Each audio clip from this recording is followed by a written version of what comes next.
If you want to sound like a native speaker in a restaurant, you need to stop saying one word immediately. That word is delicious. Hey everyone, welcome to Speak Like a Native. I'm Maya. And I'm Leo. Let's get into it. Wait, Maya, stop saying delicious? But that's the main word I know for good food.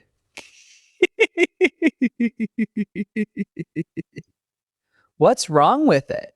Nothing is wrong with it, Leo. It's perfectly correct English.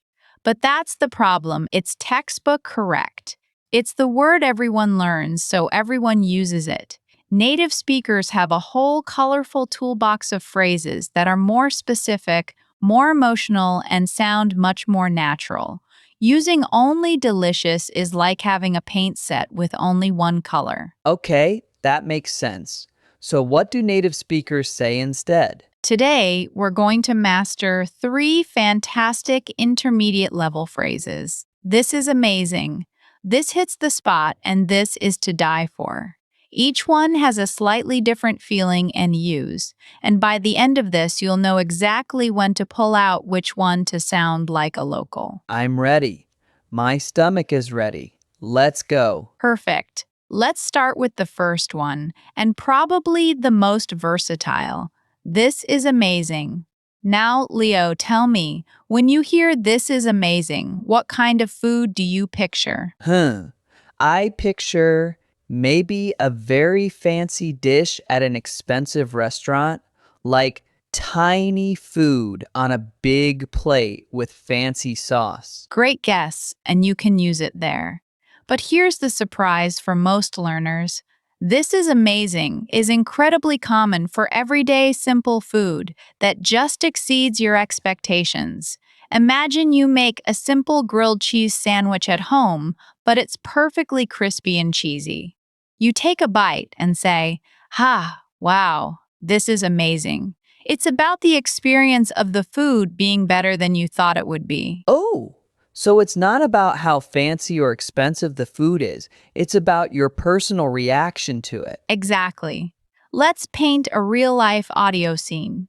You're at a friend's house for a casual dinner. They made spaghetti. You take a bite. It's really, really good. You look at your friend and say, "Seriously, this spaghetti is amazing. What did you put in the sauce?" That's natural. That's connection. I like that. It feels genuine. What's a common mistake learners make with this phrase? Great question. A very common mistake, especially for speakers whose first language might use adjectives differently, like many Spanish or Arabic speakers, is to over-modify it in a way that sounds unnatural. They might say, "This is very amazing," or "This is so much amazing." I think I've said very amazing before. It's a classic. In English, amazing is already a strong adjective. We don't usually say very amazing. We might say absolutely amazing or really amazing, but often just "this is amazing" is powerful enough. Saying very amazing instantly marks you as a non-native speaker to a native ear. Noted. Just this is amazing. Clean and strong. Okay, what's phrase number 2? Phrase number 2 is my personal favorite. For casual situations, this hits the spot. Now, this one is a gold mine of natural English. Leo, if I said, "This hot chocolate really hits the spot," what situation am I in? You're cold and the hot chocolate makes you feel warm and good? Bingo! You're almost there. Hits the spot means it satisfies a very specific need or craving perfectly. It's not just generically good. Kraut, it's exactly what you wanted or needed in that moment. You're cold, Arkley, kraut, hot chocolate hits the spot. You're really hungry after a long hike, Arkley, a big burger hits the spot. You're craving something sweet, Arkley, that piece of cake hits the spot. That is such a cool phrase. It's so precise. It's not just good, it's perfect for right now. Yes. And here's a key cultural point. This phrase is almost always used in a relaxed, grateful, satisfied way. It's often said with a little sigh of contentment. "Ah, this Frau really hits the spot." You're telling the cook, "You understood exactly what I needed." And I use it in a fancy restaurant? You could, but it might sound a little too casual. It's perfect for home cooking, diners, cafes, street food, pubs, anywhere the vibe is comfortable, not formal. Now, here's a mistake I hear often. Learners sometimes mix up the words and say, this hits the sport or this hits spot. Hits the sport sounds like you're playing baseball with your food. Exactly. The fixed phrases hits the spot, always with the. Remember it as one unit, hits the spot. Got it. Hits the spot. So we have amazing for exceeding expectations and hits the spot for perfect satisfaction.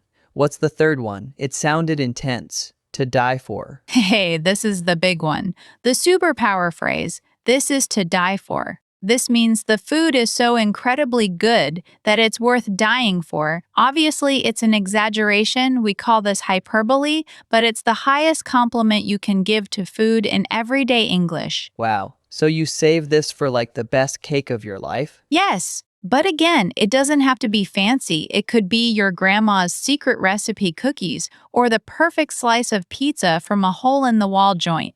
The key is that the food creates an intense emotional reaction. It's so good it's almost shocking. You take a bite, your eyes go wide, and you say, "Oh my God, this is to die for. You have to try this." I love the drama. It's like you're announcing a discovery. It is. Now, here is the part that surprises most people, and where many learners make a critical error: the grammar. The phrase is to die for. It acts like an adjective, so you say, this cake is to die for, or the sauce is to die for.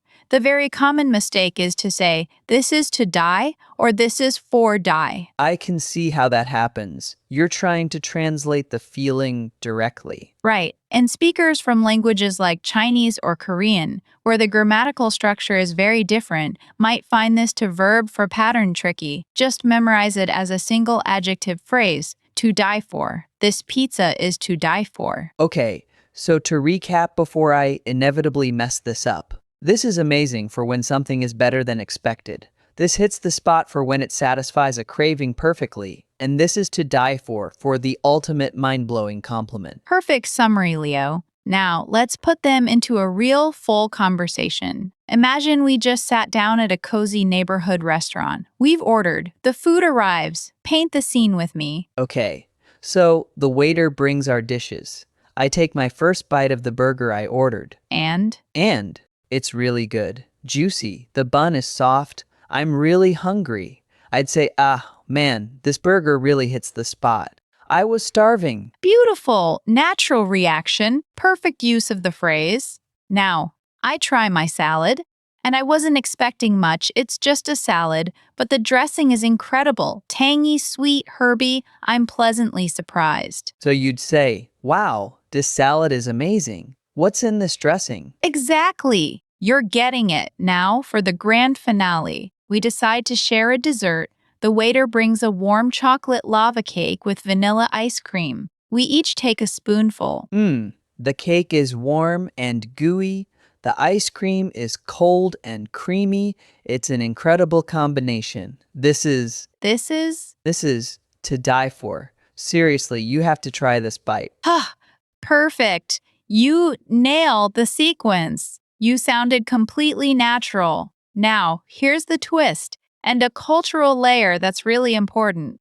Who are you saying these phrases to? To you, my friend, Right. In this scenario, you're talking to me, your dining companion. But what if the chef or the restaurant owner walks by your table? A very common hesitation for learners is, do I say this directly to the chef? Is it weird? I would be nervous. What if my pronunciation is wrong? It's a fair fear. But here's the cultural hack. Complimenting the food directly to the chef or staff is almost always appreciated and a wonderful gesture. But the phrasing might shift slightly. Instead of saying to the chef, this is to die for, which is very personal and emotional, you might say something that credits their work. Like, chef, this dish is incredible. Compliments to the kitchen. Or even just, this is amazing, thank you. The meaning is the same, but it feels slightly more formal and respectful in that direct context. That's a really good point. It's about reading the social situation. Exactly. Now get ready, because I'm about to give you a challenge, and I want all our listeners to play along at home or in the car. I'm ready. I'm going to describe 3 food situations. You tell me which of our 3 phrases, amazing hits the spot or to die for, is the best fit. Ready? Ready. Situation 1. You've had a long, stressful day at work. You come home, and your roommate has made a simple but creamy tomato soup and a grilled cheese sandwich. You take a bite of the sandwich dipped in the soup. That is 100% hits the spot. It's comfort food, it's satisfying a need after a hard day. Perfect. Situation 2. You're at a street food market. You try a dumpling from a vendor. The flavor explodes in your mouth. It's like nothing you've ever tasted. You're shocked by how good it is. That's to die for. It's shocking, it's incredible, it's a discovery. Excellent. Last one. You order a basic cheeseburger at a new diner. You're expecting it to be okay, but when it arrives, the cheese is perfectly melted. The pickles are crisp. The meat is seasoned just right. It's a simple dish done exceptionally well. That's amazing. It exceeded my expectations for a simple burger. Leo, you are a natural. Listeners, how did you do? If you got those, you're already thinking like a native speaker. The goal is to move these phrases from your study brain to your reaction brain so they come out automatically when the food arrives. This is so much more fun than just saying delicious all the time. It is! And it makes your English sound alive, specific, and connected. Now, if you're finding this shift from textbook to real-world English helpful, make sure you're subscribed to Speak Like a Native. We drop new lessons like this every single day, each one designed to unlock a little piece of natural conversation for you. Hit that subscribe button and the bell so you don't miss the next one. And before we go, what's today's one single memorable takeaway? The sentence we can repeat to ourselves? Today's rule: ditch delicious. Choose amazing for surprise, hits the spot for satisfaction, and to die for sheer food joy. I love it. Thanks, Maya. Thanks for listening, everyone. Remember, practice makes natural. Try one of these phrases on your next meal. We'll see you next time on Speak Like a Native.